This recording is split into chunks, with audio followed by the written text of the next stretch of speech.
గన్నవరం మాజీ MLA YCP నేత వల్లభనేని వంశీమోహన్ రాజకీయాలకు శాశ్వతంగా గుడ్ బై చెప్పబోతున్నారా?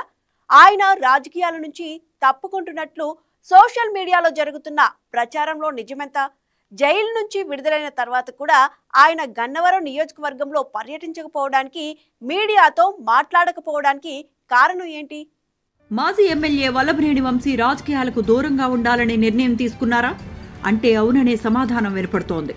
2024 ఎన్నికల్లో ఓడిపోయిన తర్వాత వల్లభనేని వంశీ వ్యక్తిగతంగా చాలా ఇబ్బందులు పడ్డారు. ముఖ్యంగా ఆయనపై పలు కేసులు నమోదు కావటం, జైల్లో ఉండటం, మరికొన్ని కేసులు ఆయనను ఇబ్బంది పెట్టేందుకు సిద్ధంగా ఉండటంతో వంశీ ఇక రాజకీయాలకు దూరం కావాలనే నిర్ణయం తీసుకున్నట్లు తెలుస్తోంది. వంశీ ఓడిపోయిన తర్వాత నియోజకవర్గంలో పెద్దగా పర్యటించకపోవటానికి కూడా ఇదే కారణమట. వల్లభనేని వంశీ పేరు వినగానే గన్నవరం నియోజకవర్గం హాట్ టాపిక్ అవుతుంది. గతంలో తెచ్చుకున్న క్రేజ్, రాజకీయాల్లో చూపించిన దూకుడు, వైసీపీతో ఏర్పరచుకున్న బంధం అన్నీ కలిపి ఆయనను ఎప్పుడూ స్పాట్ లైట్ లో ఉంచాయి.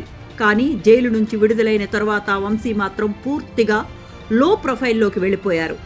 దాదాపు 2 నెలలు గడిచినా గన్నవరం నియోజకవర్గంలో ఒక్కసారి కూడా పర్యటించకపోవటం వెనుక కారణమేంటనే ప్రశ్న ఇప్పుడు పెద్ద చర్చగా మారింది. వంశీపై 11 కేసులు నమోదు కావడంతో దాదాపు 137 రోజుల పాటు ఆయన జైలులో గడపాల్సి వచ్చింది. అన్ని కేసుల్లో బెయిల్ రాగానే ఆయన బయటకొచ్చి గన్నవరం సమీపంలోనే ఉంటున్నారు. కోర్టు ఆదేశాల మేరకు ఆయన 35 కిలోమీటర్లు దాటి వెళ్లకూడదు. దీంతో గన్నవరం సమీపంలోని సన్నిహితులు ఇళ్లల్లో వంశీ ఉన్నట్లు తెలిసింది. ప్రస్తుతం గన్నవరం వైసీపీ నాయకులు ఎవరూ ఆయన వద్దకు వెళ్లి పరామర్శించిన పరిస్థితి కూడా లేదట. దానికి తోడు కార్యకర్తలు కూడా పెద్దగా వంశీ కోసం ముందుకు రావటం లేదు. గతంలో ఆయన కోసం తిరిగిన వాళ్లు కూడా ఇప్పుడు దూరం కావటం వంశీని మరింత ఇబ్బంది పెడుతోందని సమాచారం. జైలు నుంచి విడుదలైన వెంటనే వంశీ వైఎస్ జగన్ ను కలవటం తప్ప ఆయన మళ్లీ ప్రజల మధ్య కనిపించకపోవటం రాజకీయ వర్గాల్లో అనేక అనుమానాలకు తావిస్తోంది. జైల్లో ఉన్న సమయంలో ఊపిరితిత్తుల సమస్య రావడంతో ఆయన ఇంకా పూర్తిగా కోలుకోలేదని సన్నిహితులు చెబుతున్నారు. వంశీ ఆరోగ్య పరీక్షలు చేయించుకుంటూ హెల్త్ గురించి శ్రద్ధ చూపుతున్నట్లు సమాచారం.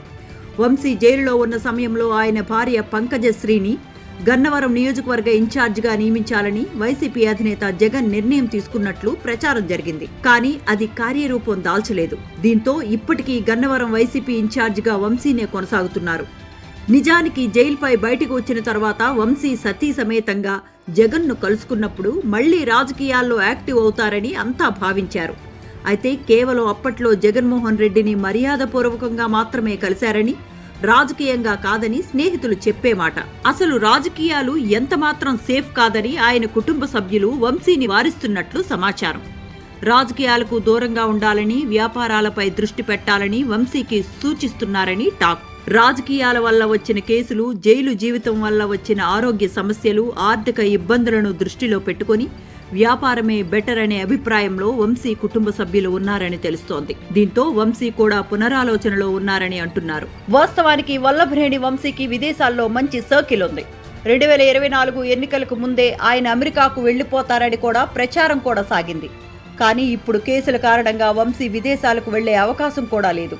పైగా వంశీకి కబ్జాలకు సంబంధించి మరిన్ని కేసులు బయటకు తీసే పనిలో పడ్డారు. అటు రెవెన్యూ శాఖ కూడా ఇతర అక్రమాలపై దృష్టి సారించింది. ఇటువంటి పరిస్థితుల్లో రాజకీయాల్లో ముందుకు వెళ్లటం కష్టమని భావిస్తున్న వంశీ త్వరలో తన నిర్ణయాన్ని పార్టీ అధినేతకు చెప్పాలని భావిస్తున్నట్లు సమాచారం. మొత్తం మీద వల్లభనేని వంశీ భవిష్యత్తు గురించి స్పష్టత లేకపోవడంతో గన్నవరం రాజకీయాల్లో కొత్త పజిల్ ఏర్పడింది. నిజంగానే ఆయన రాజకీయాలకు గుడ్ బై చెబుతారా, లేదంటే ఆరోగ్యం కుదుటపడిన తరువాత ఎంట్రీ ఇస్తారా అన్నది చూడాలి.